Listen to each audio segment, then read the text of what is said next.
Oke, selamat pagi teman-teman. Assalamualaikum warahmatullahi wabarakatuh. Selamat datang.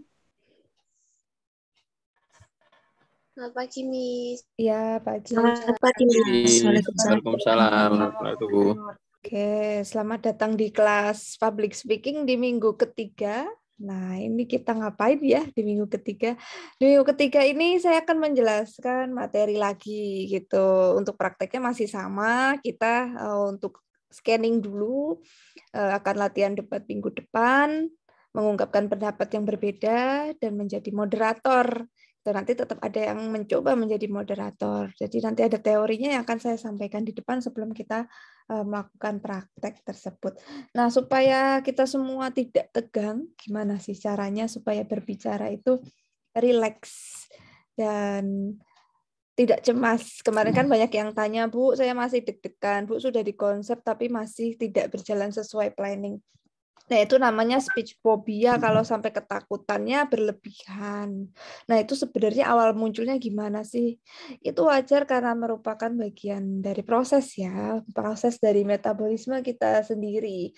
Dan itu merupakan rasa defense mechanism kita supaya lebih aware dan lebih hati-hati untuk mempersiapkan segala sesuatunya. Kalau manusia tidak cemas justru berbahaya gitu.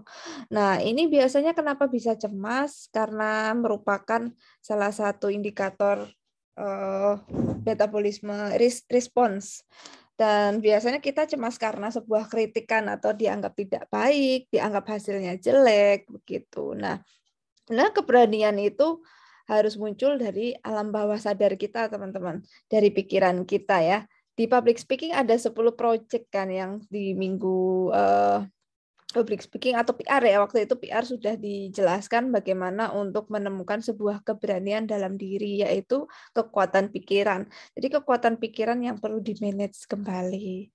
Jangan sampai kita hilang fokus. Intinya seperti itu, dan selalu tanamkan dalam pikiran bahwa tidak masalah didapatkan sebuah kritik atau tidak masalah kita melakukan sebuah masalah, atau istilahnya salah itu tidak apa-apa. Jadi hal-hal seperti itu yang perlu ditanamkan dalam pikiran. Bu, ciri-cirinya apa sih untuk speech phobia atau yang kecemasan yang tingkat tinggi? Kalau cemas biasa sih tidak apa-apa. Kalau sampai tidak bisa keluar kata-kata itu yang mungkin bisa diindikasikan speech phobia, teman-teman. Misalnya aja sampai tidak bisa bernafas, akhirnya kata-katanya tidak keluar. Kalau kalian nonton film Don't Look Up, itu kan profesornya tidak bisa berbicara ya di depan media, di depan televisi, padahal dia diberi sebuah kesempatan besar untuk dunia mendengarkan hasil temuannya terkait komet atau meteor gitu ya yang mau turun ke bumi. Nah, akhirnya ini perlu dilatih kembali gitu. Atau tiba-tiba metabolisme kita berubah mendadak seperti tangannya gemeteran gitu ya. Ada yang pernah ngalamin nggak kira-kira?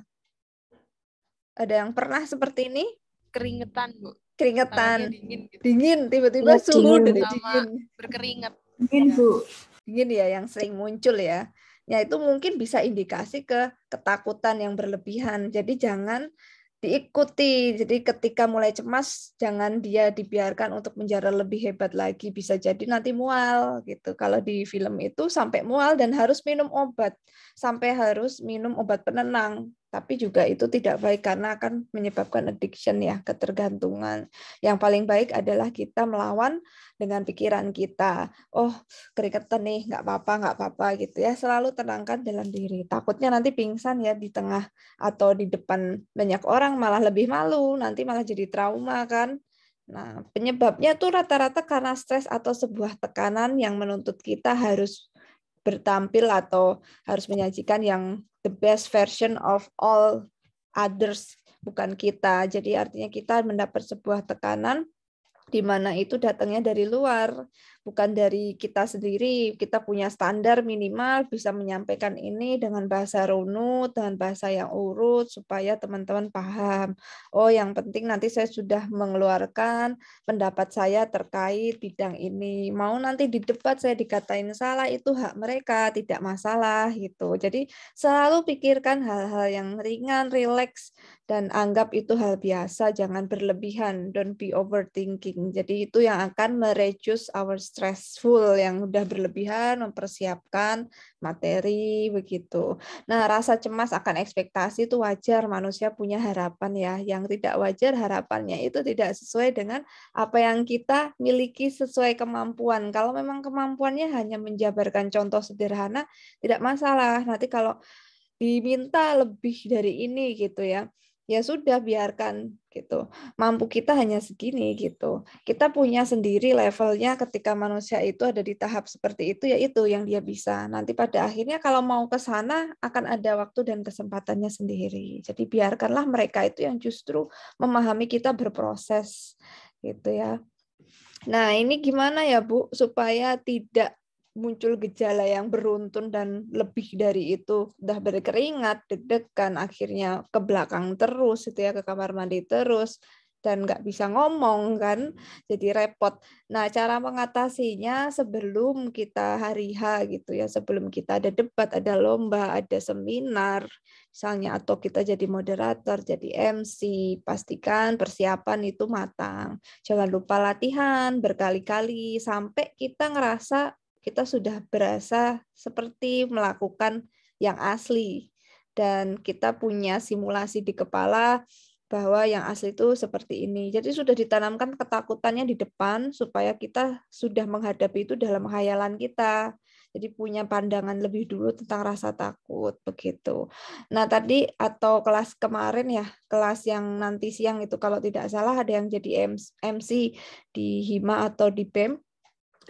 Itu dipaksa ya dicoba, ternyata yang kendala pertama itu adalah tidak sesuai dengan rencana awal. Jadi udah dibikinkan cue card, udah dibikinkan rundown, ternyata di luar rundown ketika hari H si pembicara datang terlambat, itu dia harus punya inisiatif mengisi kekosongan sambil menunggu si pembawa acara atau narasumber itu datang. Jadi harus punya inisiatif bercerita di depan teman-teman.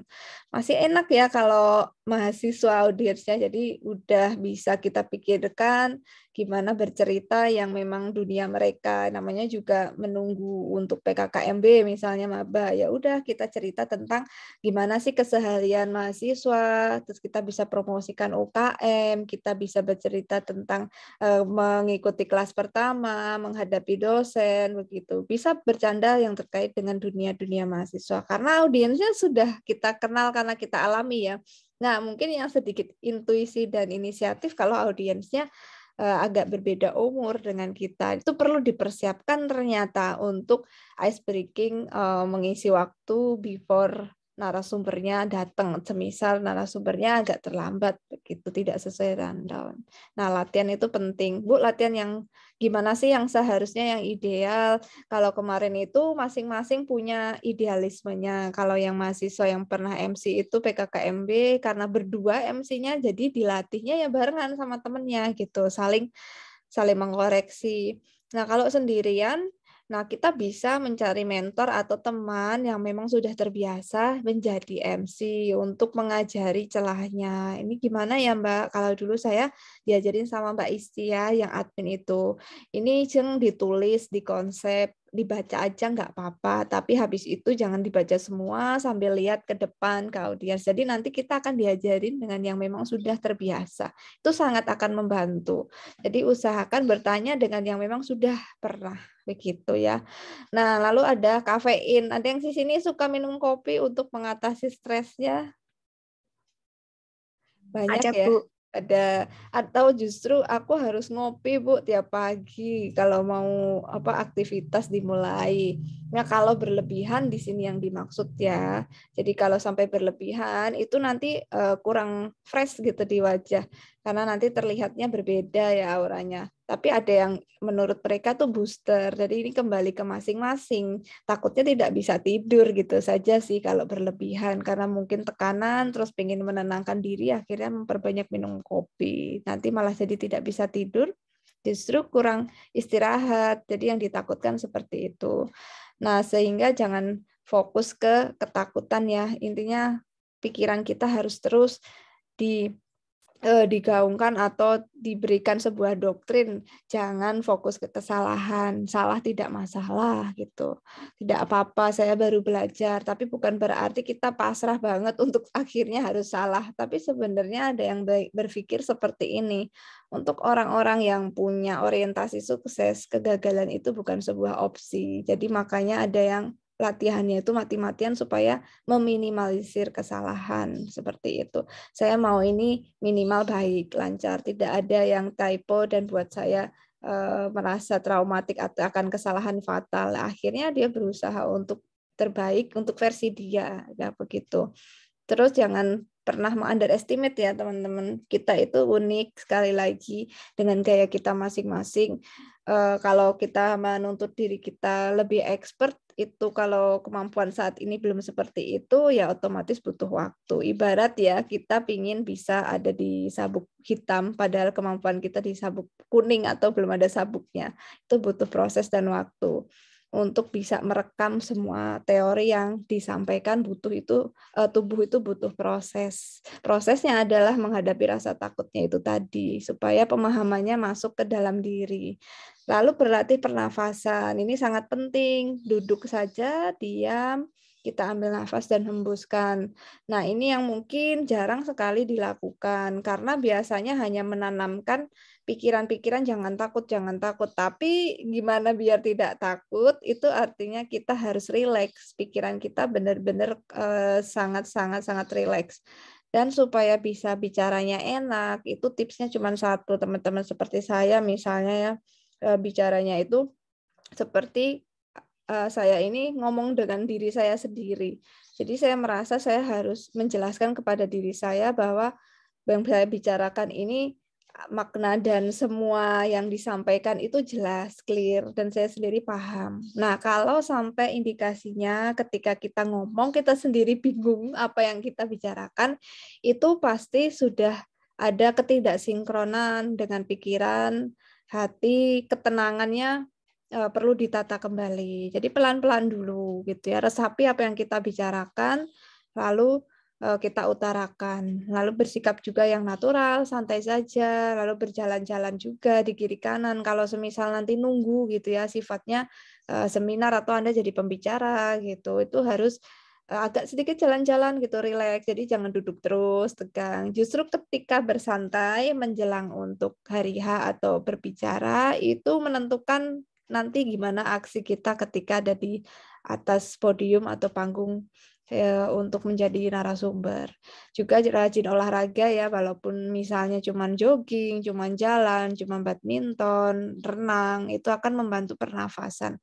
Karena ketika berbicara itu permainan pertama adalah nafas. Supaya bisa terdengar kencang, keras itu nafas. Saya pertama kali ngajar itu yang korban adalah pita suara. Jadi tiba-tiba pita suara saya di tahun kedua itu membesar gitu ya. Karena di kampus kita tidak menggunakan mikrofon. Dulu di kampus saya itu semua dosen satu kelas itu karena kelas besar jadi pakai mikrofon. Nah, di sini karena kelas kecil otomatis tidak menggunakan mikrofon dan harus suara asli kita ngomong ya. Ya sudah, lama-lama suara saya jadi membesar dan kaget kenapa kok jadi bulat sendiri karena dilatih dan itu sudah terbiasa. Begitu. Nah, jangan lupa makan yang teratur, jangan sampai kita skip makan atau tidak ada yang diisi di dalam perut ketika harus nanti berdiskusi atau memberikan sebuah pemaparan yang cukup kompleks itu butuh energi juga karena nafas pun butuh energi. Jadi pastikan makanan itu bikin kita semangat. Bu, kalau nggak sempet gimana? Ini kan misalnya kelas pagi begitu. Nah, usahakan kalau memang Anda belum terbiasa tetap memberikan asupan apapun walaupun sedikit. Tetapi kalau sudah terbiasa, misal sudah lebih dari 5 tahun dan masih bisa kok bicara tanpa harus makan yang banyak dulu. Ya itu silakan ya experience. Tapi kalau newbie saya sarankan tetap harus makan karena sumber energi untuk bisa fokus. Kalau baru awal-awal saya sarankan harus makan. Misalnya jadi MC tadi PKKMB rata-rata memang pada belum makan sih. tapi minumlah minimal gitu ya, ada sesuatu yang masuk begitu. Lalu ada kontak mata. Nah, ini yang paling penting ya teman-teman. Nanti kalau misal offline, kalau sidang dengan dosen, kalau presentasi di kantor, itu kita harus melihat lawan bicara, tetapi jangan menantang seperti melotot atau melihat ke arah mata dengan tajam gitu. Jadi rileks saja, dilihat di bagian dahi di tengah antara kedua mata. Jadi yang santai saja gitu, yang rileks. Dan fokus juga ke penonton yang memang wajahnya menyenangkan. Ini cukup membantu untuk kita yang ketakutan dengan penonton. Jadi kalau ada penonton yang cukup tegang, itu kadang kita terpengaruh. Tapi itu belum tentu dia juga orangnya seperti itu. Itu hanya wajahnya saja. Nah, nanti kita bisa fokuskan ketika ngobrol atau bicara itu melihat penonton yang rileks gitu wajahnya. Nah, ini bisa jadi kita bercanda atau tertawa atau memberikan jokes, itu juga perlu hati-hati ya. Kalau belum terbiasa jokes nanti cukup garing, tapi biarlah, yang penting kita sudah berusaha, jadi nggak apa-apa. Nah, berusaha yang terbaik di sini artinya apa yang sudah kita konsep itu kita coba untuk praktekkan. Intinya sudah pernah membuat konsepnya, sudah ada konsepnya, kita sudah melatih, nanti tinggal eksekusi mau sejauh apa. Keberhasilan versi kita itu kan tergantung waktu yang akan berbicara, se-expert apa, selevel apa nanti jadinya, itu nanti sebuah proses yang akan berbicara. Silakan teman-teman, ada yang mau bertanya cara mengatasi speech phobia?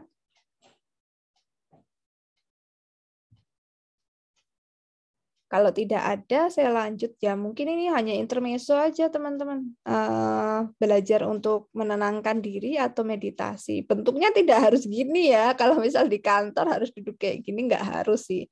Bisa aja cuma duduk biasa, terus Anda tenang, menyandarkan diri, terus mengatur nafas. Inti dari meditasi itu mengatur nafas, keluar masuknya nafas. Karena nafas itu sumber kehidupan. Kekuatan seseorang di pikiran itu awalnya atau sumbernya dari latihan pernafasan. Untuk bisa latihan pernafasan butuh waktu, begitu.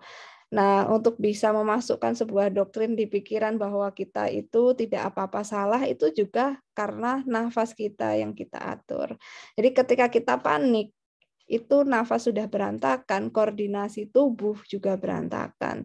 Nah, seperti berenang, mungkin kalau kalian pernah latihan renang, itu yang perlu kita fokuskan jangan panik dengan kedalaman airnya. Kalau sudah panik, semua koordinasi tubuh kacau, akhirnya tenggelam. Jadi kita perlu mengatur nafas supaya bisa berkonsentrasi, mengatur bagaimana gerakan tangan, kaki, dan juga kepala untuk mengambil nafas di udara ya, di luar gitu.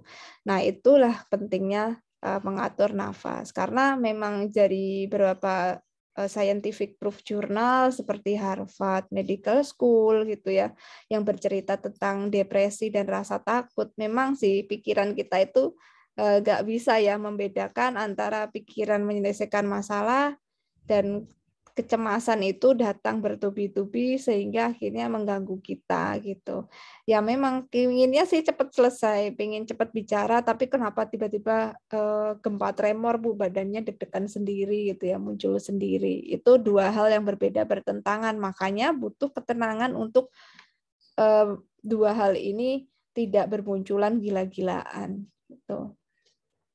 Ya, untuk tekniknya ini mungkin intermezzo juga karena tiap orang punya caranya sendiri. Kalau dari saya atau dari jurnal tadi bisa sehari itu 2 kali. Itu tergantung kegiatannya ya. Atau kita bahkan sehari bisa 5 kali. Bisa digabung dengan setelah kalian menunaikan sholat itu duduk tenang, merenung, saya akan melakukan besok tugas untuk berbicara gitu ya, mohon bantu Tuhan. Ya, ada doanya juga boleh, kalau misal hanya yang penting duduk diam tidak apa-apa begitu ya, bisa selepas beribadah. Justru sebenarnya ketika selesai beribadah itu termasuk meditasi sih itu ya. Nah, kalau misalnya mau khusus, kalian seperti refreshing dulu ke tempat-tempat yang alami gitu ya, di atas bukit, di gunung gitu. Nah, tapi ada yang ekstrim ya, teman-teman. Pernah sih waktu itu teman saya tidak sempat ke tempat yang alami dan posisi di tengah kota dan dia harus bermeditasi begitu. Jadi dia bangun pagi ya, subuh jam 4 itu dia mengunci diri ya, menutup diri begitu hanya sejam, itu menghadap ke tembok. Dia bayangkan di depannya itu adalah gunung, laut, sungai, danau, hutan gitu. Dia memvisualisasikan dirinya sedang berada di alam gitu. Terus dia setel musik sendiri gitu ya, seperti background alam. Atau yang mungkin sudah expert untuk jenis meditasinya bukan lagi membayangkan dia harus di alam, tetapi dengan keramaian saja, misal 1 menit saja dia diam di tengah keramaian rapat gitu, dia bisa punya kesadaran bahwa dia meditasi gitu, atau dia menenangkan diri. Jadi kalau sudah mulai terlatih, dimanapun bisa jadi tempat untuk menenangkan diri walaupun hanya 1-2 menit saja. Jadi manfaatnya itu kita bisa lebih fokus, tenang dan rileks dan jauh lebih positif gitu. Ini untuk mengendalikan nafas ya. Nah, memang permulaannya setiap hari itu rutin beberapa menit. Misal di kelas nih, kalau misal kelas offline itu kan rata-rata lebih capek nanti teman-teman. Karena habis kelas ini, terus nanti kelas yang berikutnya sampai sore, ada tugas mendengarkan berjam-jam. Itu saya ya semua mengalami kalau sudah pernah kuliah ya pasti lelah secara otak gitu. Belum nanti kelas terakhir presentasi, masihkah kalian punya tenaga untuk presentasi? Nah, terkadang di sela-sela kelas yang lelah itu kita perlu juga menenangkan diri, atau bahkan yang tertidur ya, sampai tertidur di belakang itu bisa jadi mereka sedang bermeditasi tapi sampai tertidur. Itu ya. Nah, untuk yang cara yang mungkin agak sedikit khusus, ini hanya intermezzo lagi, tuh biasanya duduknya tuh tegak karena aliran pernafasan itu kan butuh satu jalur khusus untuk bisa dia keluar masuk ya, jadi duduknya tegak. Tapi boleh nggak Bu sambil tidur kalau mau meditasi? Kalau untuk yang khusus sih biasanya duduk. Kalau untuk yang santai-santai sebelum tidur kita ngatur nafas tuh juga bisa. Kalau saya saran untuk newbie atau kita coba-coba ya setelah ibadah selesai sholat.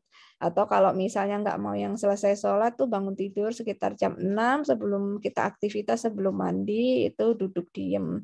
Itu ya. Habis itu mau tidur. Kalau mau tidur di kasur itu kita bisa lakukan ini ya, merenung dulu.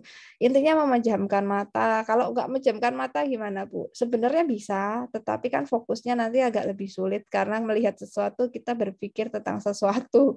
Akhirnya banyak yang tidak fokus. Lebih baik menutup mata sejenak itu untuk menenangkan dan fokus pada pikiran. Itu kita fokuskan satu saja gitu ya. Fokuskan satu titik dan akhirnya nanti yang terjadi biasanya ini teman-teman, pikirannya loncat-loncat seperti ada monyet gitu ya, ada hewan monyet atau ada hewan kucing gitu di pikiran kita kalau kita meditasi. Mencoba menenangkan diri itu biasanya nggak langsung bisa rileks. Ya, biasanya yang muncul itu adalah pikiran yang semakin menjadi-jadi. Nah, kalau sudah seperti itu, biarkan saja dia loncat-loncat ya pikiran kita. Nanti biasanya dia akan lelah sendiri, teman-teman. Jadi kalau kita latihan meditasi sama teman-teman yang misal lagi latihan ini apa tuh teater, itu juga kan harus pernafasan ya karena suaranya juga harus kencang. Itu ada latihannya menenangkan diri. Itu cukup dibiarin aja di pantai duduk sendiri, diem gitu ya. Tapi hati-hati kadang akhirnya ngelamun ya. Di sini kita tetap memusatkan satu pikiran, tetapi bukan pikiran untuk keinginan, rasa takut, terus ambisi, itu tidak ada, tapi hanya satu titik gitu. Pikirkan satu titik yang ada di kepala kita, kita fokusnya di titik di kepala di sini. Nah, nanti akan loncat-loncat pikiran itu, dan dibiarkan saja sampai akhirnya lelah sendiri, baru bisa rileks. Itu biasanya kalau baru awal mencoba di menit ke-10, menit ke-15, pikiran yang loncat-loncat itu sudah berhenti. Sudah lelah, sudah mulai tenang. Nah, dari situ biasanya kita hanya butuh 5 menit, 10 menit, begitu. 5 menit paling. Untuk bisa tenang setelah menutup mata itu 10 menit. Karena pasti masih loncat-loncat, masih kepikiran di sana-sini, kedengaran suara teman, itu masih loncat-loncat. Nah, itu dibiarin saja, kita terus saja jalan untuk terus fokus. Nanti setelah itu mulai hening, udah mulai cuek, itu berarti Anda sudah mulai masuk ke titik tenang, sudah masuk ke ruang hampa ya orang bilang the void, ya sudah masuk enter the void-nya. Baru setelah itu kita 5-10 menit cukup gitu ya. Ya rata-rata jadi 20 menit sih. Tapi ada yang 3 menit sudah bisa mengatur ke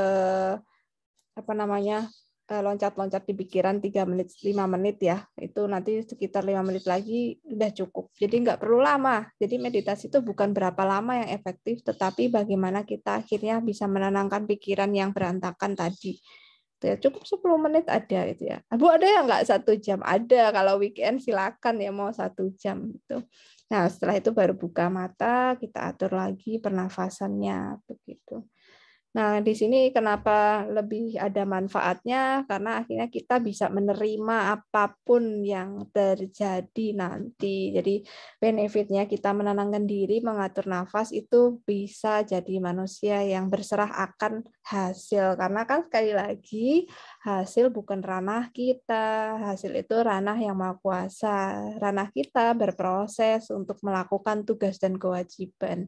Jadi sebenarnya yang kita khawatirkan itu bukan teritori kita, makanya perlu kita manage kembali pikiran-pikiran ini karena sebuah tekanan dalam tubuh gitu ya, munculnya sangat out of control gitu. Jadi kita butuh tenang untuk mengontrol mereka. Kan menghandle orang-orang yang agak sedikit susah itu butuh satu fokus ya. Misal besok punya anak, punya kelas yang bandel atau punya teman yang susah dinasehatin, itu butuh satu strategi gitu. Nah, strategi ini yang disebut dengan pernafasan supaya ketemu solusinya, bicaranya harus bagaimana, topik apa yang bikin dia mulai mendengarkan. Nah, itu yang disebut dengan ketenangan. Kita akan temukan kunci sesuatu yang fluktuatif kalau kita tenang. Kita hentikan waktu dulu, baru nanti kita ketemu itu di mana titiknya. Kalau enggak menghentikan waktu versi kita, biasanya nanti yang terjadi adalah doom ya, kiamat, apokalips, karena semua bertabrakan rasa cemas itu. Karena tidak akan pernah berhenti, rasa takut itu tidak akan pernah berhenti. Jadi kita perlu kendalikan dengan cara kita dulu yang tenang.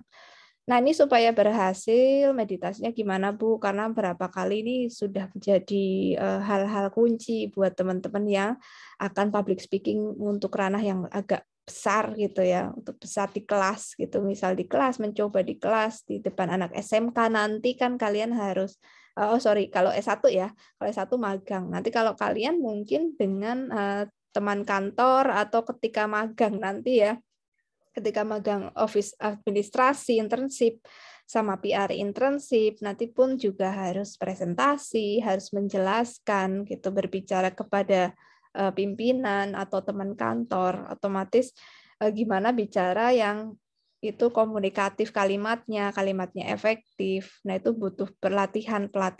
Nah, pelatihannya adalah latihan fokus. Jadi perlu waktu terbiasa untuk menenangkan diri. Jadikan ini habituasi, teman-temannya. Jadikan ini sebuah kebiasaan untuk meluangkan waktu, menenangkan diri, menenangkan pikiran, gitu ya. Setelah selesai kelas, semuanya saya sarankan selesai kelas itu sebelum ke kelas berikutnya kalian harus tutup gerbang. Artinya jangan dipikirkan lagi yang itu sudah beda dunia, beda ranah, supaya fokusnya nilainya tidak tercampur aduk, universe kalian tidak tercampur aduk ya. Ya, seperti itu. Kalau sudah selesai ya sudah. Jadi pastikan ketika ada tugas, selesaikan yang ini untuk yang ini, ranah ini, supaya nanti tahu prioritas. Oh, kalau kerja itu butuh fokus yang lebih tinggi daripada kuliah. Makanya kalian bersyukur kesempatan kuliah ini melatih prioritas dan fokus, mana yang harus dikerjakan dulu, mana yang harus ditutup gerbangnya, mana yang harus dibuka. Nah, itu kan butuh sekali lagi ketenangan.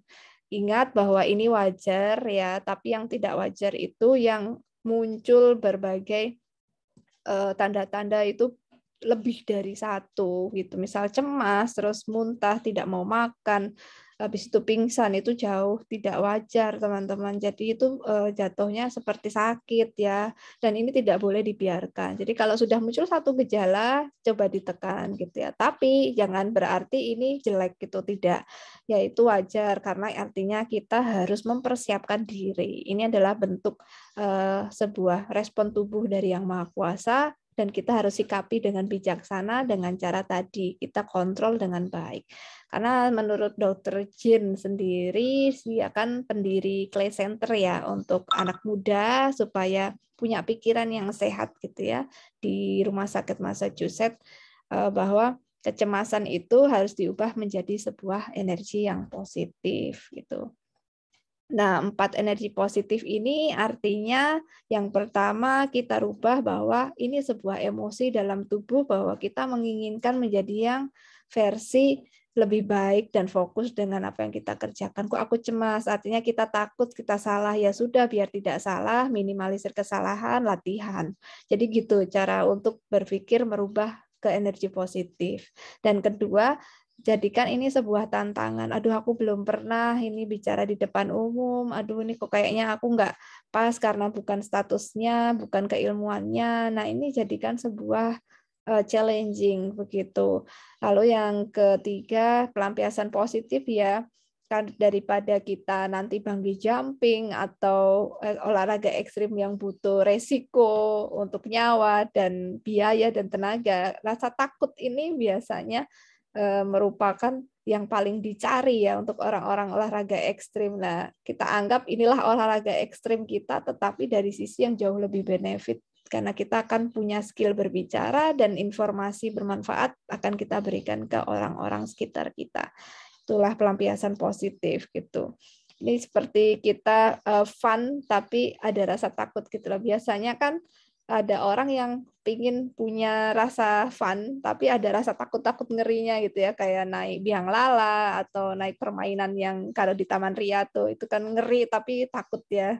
Nah itu bisa jadi ini sebuah analoginya ke situ. Nah bayangkan aja sebuah kesuksesan itu yang akan kalian capai setelah berproses seperti ini. Biasanya kalau seseorang berani menghadapi rasa takut, artinya dia sudah berproses untuk menjadi orang yang sukses gitu. Ketika kamu menyatakan diri takut dan tidak mau dan Anda mencoba atau Anda nyemplung, artinya Anda sudah sukses. Itu ya, sukses itu bukan berarti uang banyak, jabatannya banyak atau jabatannya ada tinggi, tetapi ketika Anda berhasil menyelesaikan satu mengendalikan rasa takut itu sudah sukses. Sudah bisa menyelesaikan apa yang tadinya tidak mungkin kita lakukan. Begitu teman-teman. Ini sampai mana ya? Oke, dikit lagi. Oke, so hati-hati kita pahami diri kita sendiri. Apakah itu benar-benar perlu di-manage dengan baik atau ini sudah berlebihan gitu ya. Tapi rata-rata nanti bisa kok gitu ya. Kalau sudah paham akan diri kita, nanti akan bisa apa saja yang perlu kita lakukan. Jadi ingat beri jeda untuk menenangkan diri. Dan ini merupakan tantangan sebenarnya. Kalian seperti ditantang begitu. Kalian seperti diuji coba, berani enggak? Ayo gitu ya. Bu takut. Apa yang ditakutkan? Biasanya kita akan bedah apa yang ditakutkan. Aku belum pernah, ya itu wajar ya. Karena hal asing itu tubuh itu selalu menolak, itu hal wajar. Dan ini bukan berarti kita harus hindari, tetapi kita coba gitu ya, kita selalu coba dan pikirkan itu sangat bermanfaat untuk kita berapa tahun ke depan tuh. So kesimpulannya untuk public speaking supaya tidak cemas atau untuk menghindari rasa demam panggung, intinya kita kenali diri kita.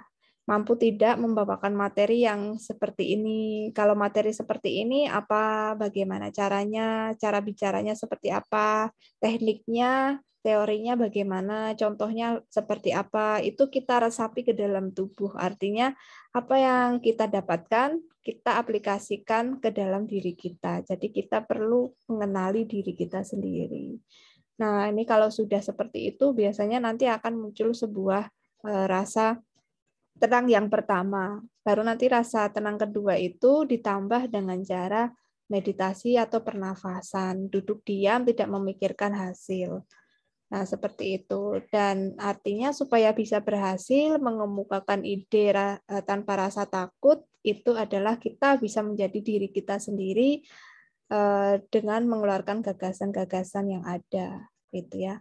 Tanpa harus memikirkan hasil, intinya begitu. Saya rasa nanti akan terlihat ketika presentasi atau mengungkapkan ide tentang setuju tidak setuju, itu nanti pasti ada yang konsepnya bagus gitu ya, konsepnya oke, karena itu kan dua skill berbeda ya teman-teman. Satu skill menulis, kedua skill berbicara. Nanti skill menulisnya saya lihat kompleks nih, artinya banyak nih deskripsinya bagus. Tetapi nanti kita akan melihat bisa tidak konsep ini diceritakan kembali, tetapi versi yang speakingnya gitu, versi yang lebih simple, karena kita tidak berikan banyak waktu nanti untuk per anak mengutarakan ide. Misalnya per anak hanya 2 menit, sudah poinnya apa, kenapa setuju. Oke Bu, saya setuju karena ini, dan ini. Kalau ini artinya seperti ini, karena Indonesia begini. Biasanya hanya satu kalimat yang muncul sebagai penjelas setiap poin. Tetapi yang Anda konsep adalah satu paragraf. So, Anda harus bisa pahami paragraf Anda, supaya Anda bisa bercerita secara singkat kepada teman-teman atau audiens. Itu adalah salah satu skill-nya. Konsepnya memang banyak, tetapi nanti bicaranya sangat padat. Ya, karena kadang di luar nanti prakteknya kita tidak punya banyak waktu untuk menjelaskan satu novel, teman-teman. Yang ada adalah memadatkan intinya saja. Begitu. Nah, ini sudah sampai di penghujung materi, saya rasa, teman-teman, untuk rasa takut, menghadapi rasa takut. Silakan, ada yang mau ditanyakan atau tidak?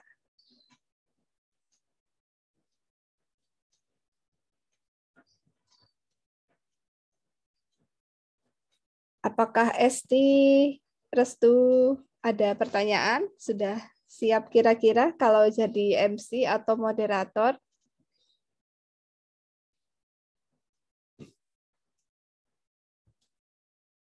Nanti biasanya kenapa? Insya Allah, Miss. Insya Allah. Nanti gini ya, semisal Bu, saya takut karena belum tahu caranya. Oke, di dunia nanti, dunia kerja ya, real ya, itu kita tidak perlu lagi memikirkan nggak tahu caranya karena udah era digital dan googling aja langsung. Caranya tuh banyak di YouTube, di Google, itu nanti kita langsung cari saja, teman-teman. Jadi ketika disuruh sesuatu, jadi MC, aduh jadi ini, aduh caranya piye ya. Langsung saat itu smartphone-nya dipakai, kita cari contoh draftnya untuk sambutan misalnya. Nah, itu selalu seperti itu ya, langsung inisiatif skill-nya dimainkan. Karena untuk hidup itu, untuk bekerja, pengembangan diri, itu gabungan dari praktek semua skill hidup yang pernah ada. Tiba-tiba suruh ngajar, waktu itu pernah ya, saya disuruh tes gitu, ujian untuk ngajar gitu ya. Pertama kali seleksi jadi dosen, aduh belum pernah ngomong di depan para mahasiswa gitu ya. Kalau di depan pekerja udah pernah. Misalnya, tuh gimana ya suruh ngajar satu materi. Itu nggak pernah ada yang ngajarin, benar-benar baru. Nah, otomatis kita harus punya skill otodidak, langsung searching gitu ya, how to speak simply gitu untuk 5 menit karena waktunya pasti terbatas. Gimana memadatkan kalimat gitu. Ya udah, kita coba teori yang kita sudah baca di Google, di artikel, dan kita harus tenang setelah itu. Aduh nggak apa-apa, biarlah gagal ya sudah, yang penting saya coba dulu deh gitu. Nah, setelah dapat teori, kedua ketenangan harus bisa kita tanamkan dalam diri, jiwa, hati, supaya koordinasi tubuh itu berjalan dengan baik, supaya pikiran tetap fokus dan tajam. Intinya kan itu, kuncinya di pikiran kita ya, gitu ya. Kalaupun salah ya mohon maaf Pak, Bu, saya perbaiki, baik, saya jadikan masukan, saya memang perlu belajar kembali, mohon dibantu, begitu, terima kasih arahannya. Selesai mereka akan suka dan nanti kita dibantu pastinya gitu ya. Nah, sudah menunjukkan etika yang baik gitu. Oke, apalagi nih? Kira-kira udah cukup kali ya untuk teorinya, teman-teman. Nanti saya akan persiapan dulu nih karena bisa 15-10 menit untuk baca yang mau sidang nanti. Silakan, ada yang mau ditanyakan? Untuk tugasnya itu ada 2 link ya, untuk yang setuju, tidak setuju. Itu tolong diperhatikan, jangan sampai keliru. Kalau kalian di argumen tidak setuju, nanti submit linknya di tidak setuju. Kan ada 2 link ya. Untuk yang setuju, nanti linknya untuk kuis tugasnya di bagian setuju. Nanti akan dibantu cek dengan Mbak Ayun. Nanti seperti apa sih argumen kalian, mana yang menarik gitu ya. Nanti kita akan pilih gitu untuk menjadi perwakilan dari tim untuk tim setuju dan tidak setuju gitu ya. Terus nanti yang kita tunjuk moderatornya coba ini deh gitu, kayaknya ada nih untuk bisa jadi contoh ke teman-teman gitu ya. Nanti kita yang putuskan teman-temannya. Jadi siapkan mental karena di dunia kerja atau di dunia real kita tidak pernah akan siap dengan surprise kehidupan. Jadi kita akan coba ini praktekkan ke teman-teman semua rasanya seperti real di bekerja gimana. Ini aja suruh presentasi ke klien gitu. Waduh Bu, saya baru anak baru. Ya dicoba nggak apa-apa. Artinya beliau ingin tahu kita itu seperti apa, sejauh apa gitu ya. Best version kita aja. Best versionnya bos ya itu kan masalah waktu untuk bisa sama levelnya. Tapi best version kita tunjukkan dulu walaupun jauh dari ekspektasi. Biarin gitu ya, yang penting mencoba, yang penting berusaha dan sesuai dengan aturan level-level berbicara yang benar dan berbicara yang baik gitu. Oke, mungkin cukup ya teman-teman. Terima kasih ini untuk sudah mendengarkan, sudah bangun pagi-pagi, lebih gasik lagi. Jadi untuk berikutnya adalah kegiatan kalian mandiri praktek, berargumen dan berkonsep ya, mengkonsep argumen dulu, lalu disubmit sampai jam 4 sore begitu. Kalau kira-kira tidak ada yang ditanyakan berarti sudah paham dengan aturan main atau cara mengerjakan argumennya ya. Jangan lupa dikasih deskripsi setiap poinnya. Itu yang paling penting. Kenapa Anda memilih poin itu? Jangan lupa sumber atau referensinya. Bisa Anda temukan di Kompas, atau Anda temukan di Jurnal Bahasa Indonesia, atau Anda temukan di berita mana, tetap harus Anda mention sumbernya. Kenapa? Karena itu kan bukan kita ya yang original ini thinking atau perception, itu pasti kalian merujuk sesuatu, akhirnya terinspirasi, lalu Anda menuliskan kembali. Ingat jangan banyak-banyak deskripsinya, karena kalau banyak otomatis itu copy paste. Jadi dari berita yang Anda ambil, itu Anda olah kembali jadi 5 kalimat saja untuk satu paragraf penjelas tiap poin. Saya tidak butuh banyak-banyak teman-teman, tetapi padat dan berisi. Intinya di situ. Inti dari sebuah kemampuan berargumen baik tertulis maupun argumen secara berbicara itu padat. Itu ya, concise. Kalau bahasa Inggrisnya administrasi itu concise, singkat padat, jelas gitu ya. Penjelasnya nanti kalau mau lebih itu bisa membaca kembali. Mungkin cukup ya teman-teman, ini saya tutup dulu. Terima kasih.